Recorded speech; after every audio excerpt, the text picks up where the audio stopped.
Welcome back to the Suraj Podcast. The previous chapter ended with Bidhi Chand telling Guru Hargobind how he had secured the south side of Kartarpur, pushing back the Turk forces that were making an advance and killing Khoja Anwar, one of the main Turk commanders.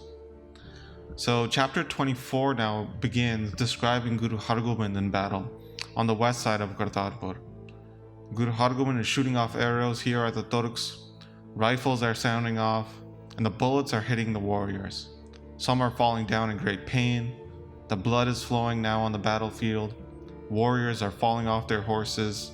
These horses are now roaming the battlefield without their riders. Guru Hargobind is extremely enraged here. Sending off arrows, he's not letting any Turk remain standing. Now shifting scenes, we are heading north to the side of Kartarpur. Bandit Khan here is leading the Turk forces, and he's shooting his arrows, but none of his arrows are hitting the mark. His forces are constantly getting shot down, but he's amazed that none of his arrows are hitting the Sikhs. The Turks now on the north side have lost their spirit and are not advancing. They are seeing the devastating effect that the Sikh rifle and bow fire are having on them. So now we shift scenes again to the east side of Kartarpur. Here, Qutb Khan is leading the attack against the Sikhs, and the Sikhs are commanded by the Brahmin Sikh Malik Jati. Both sides were firing their rifles and bows. The Turks were trying to advance into the city from this side, but the Sikhs were putting up a stiff resistance. These beautiful warriors were not afraid of fighting at all, even though the Sikhs now were incurring some casualties. Some were being cut down by the Turks. The warriors were now cutting each other up. The distance has been closed, and it looked like as if the warriors were distributing meat, cutting each other up into different pieces. Some warriors' faces were being slashed. Other cowards saw this and had their face go pale in horror, and they ran away. So across Kartarpur on all sides, there was a horrific battle being waged, and the corpses were piling up. Guru Hargobind was shooting off arrows, just decimating the Turk forces, inspiring cowardice in all of the Turks. Many ran away because of this. He was continually just shooting off arrows like rain, requesting new full quivers filled with arrows when he ran out. These arrows were viciously sharp. The arrowheads were made from Damascus wood steel. Some of the arrowheads were wide and would go straight through the Turk soldiers and their horses. The Turk forces were wondering. They were saying, who is so powerful that they can shoot off these viciously wide, powerful arrows? Who has such a powerful bow that they can achieve this? Is there anybody in the world that's powerful to do this? One arrow is taking up to 20 people out, and thousands have died due to this barrage of arrows.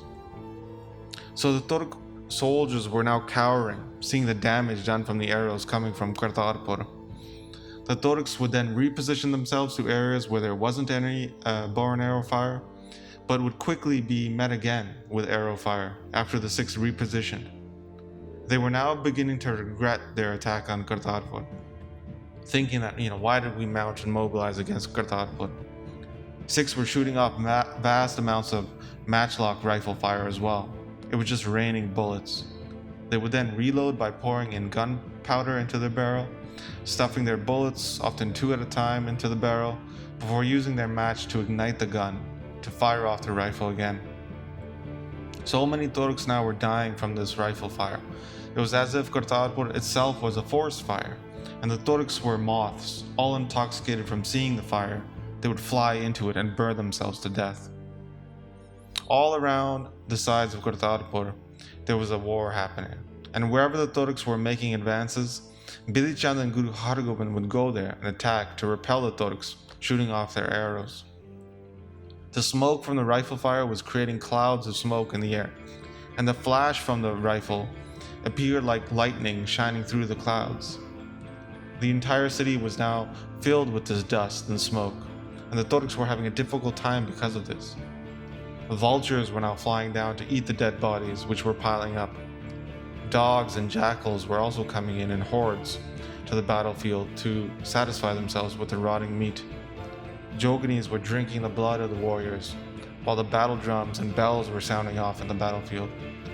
Many corpses were piling up now, and it appeared like a second wall had been formed around Kartarpur. The piling up the corpses were like a mountain, and the blood flowing from the pile were like rivers streaming down the mountain. There were so many dead bodies. There was just hands cut off, limbs cut off, heads separated from torsos, dead horses on the ground as well. The heads appeared like big boulders on a mountain. The limbs appeared like branches from fallen trees on this mountain of corpses. The tails and the hair of the horses looked like grass on this mountain of corpses. Everybody looking at this horrific sight was in shock, and they couldn't fathom how so many of their soldiers were dying against such few amount of Sikhs. They were wrapped up in this thought about what happened and couldn't say anything. They were now unable to press forward, and many of them had lost their spirit. They were standing far away from Kartarpur now, in terrible anxiety about how to approach the city. Kale Khan, the main general of the Turks, was shocked at this, that his troops were not pressing forward. How they were afraid and they were not fighting with any vigor anymore. So now Kale Khan was thinking that, we have suffered a great loss here in the amount of troops. We should reorganize and bring everybody together and attack all at once, all in one spot, rather than spread out across the city. He was thinking we will press in and attack viciously from one side. We either need to make Guru Hargobind retreat, die in the battle, or we should capture him. So the order went out to all the Turks to reorganize under the command of Kale Khan and fight from one direction. So all the troops now then repositioned to where Kale Khan was. This was on the west side of the city of Kartarpur. So Osman Khan, the son-in-law of Pandey Khan, came there with his army that suffered defeat from the south side of Kartarpur. His warriors had all lost hope and were all terrified at the Sikhs at this point. Qutb Khan also left the east side of Kartarpur and came to Kale Khan's side. So Pandey Khan also came from the north side down to where Kale Khan was. All the generals now were together, and they were creating their battle plan of how they should all at once attack this side.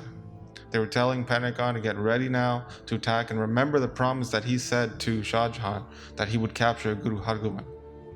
Qutb Khan then chimes in saying that yes, this is the right plan that we have here.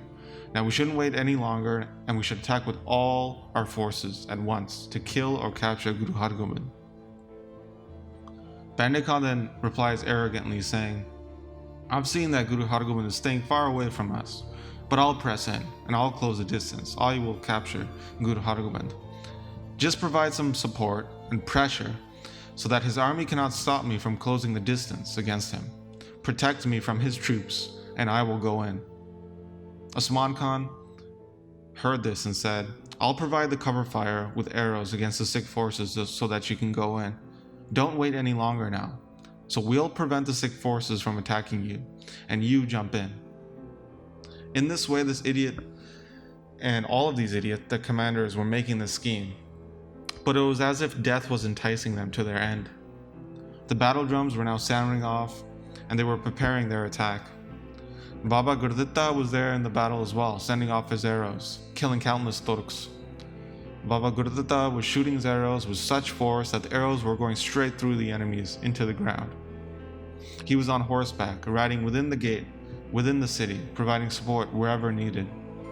The Sikh forces would be inspired when seeing Baba Gurditta. In seeing that he was providing support on their side, they would fight with even more passion, sending the Turk forces running. Suraj and Tegh Bahadur now have joined the fight as well. On horseback, they were also roaming within the city's walls, providing support in the battle wherever they could. The wives of Guru Hargobind tried to stop the young ones, Suraj and Tegh Bahadur, from joining the battle, but they couldn't stop them. Mata Nanaki and Mata Marwahi, the wives of Guru Hargobind, with their nieces, have now climbed on the roof of their residence to watch the battle. They saw the massive army of the Turks and the horrors of war, how countless warriors and horses were dying in the battlefield. They were looking and watching Guru Hargobind roaming in the battlefield, waging war. They were terrified seeing this. And because of this, they were praying and saying, Guru Nanak, please help and protect us all. The women were thinking of their sons, hoping to send their servants to tell them to stop fighting in the battle. The kids, Surajmal and Tegh Bahadur, would not listen, and they would say, we are weapon bearers, Shastartaris. We are warriors, we are Kshatris who are not afraid. Leaving the battlefield, this is not what we would do. We will kill many warriors in the battlefield, just like our father. Just in the same way, we will kill many Turks, so we will not leave the battlefield. Saying this, they were sending off viciously sharp arrows against the Turks. When the Sikhs saw that the Turks were repositioning as one, the Sikhs also did the same. Malak Jati, Bidhi-Chand, and the other Sikhs commanders, they all regrouped. So their white clothing was now stained with blood from the battle. So all the Sikh warriors regrouped. Supplies were now given out to the warriors, gunpowder, arrows, water and food was also distributed to refresh the warriors. Both armies were now facing each other off after regrouping, and the battle drums were now sounding off again. The battle now had been taking place for about 3 hours since sunrise, so now it was about 8-9 a.m. in the morning, and the Turks were extremely tired from this battle. They had begun this battle at around 2 to 3 a.m. in the morning, so they had been fighting for about 7 hours now, and they had traveled through the night, so the Turks were extremely exhausted, facing the stiff resistance at Kartarpur. So this is where chapter 25 ends now. In the next chapter, the Turks will try again to attack Kartarpur with their new strategy, facing off against the Sikh forces, who are led by the main Sikh commander, Lakhu. So that's where we'll pick up next time. But as always, we would like to thank those who have been supporting the podcast through the Mangalacharan Patreon page.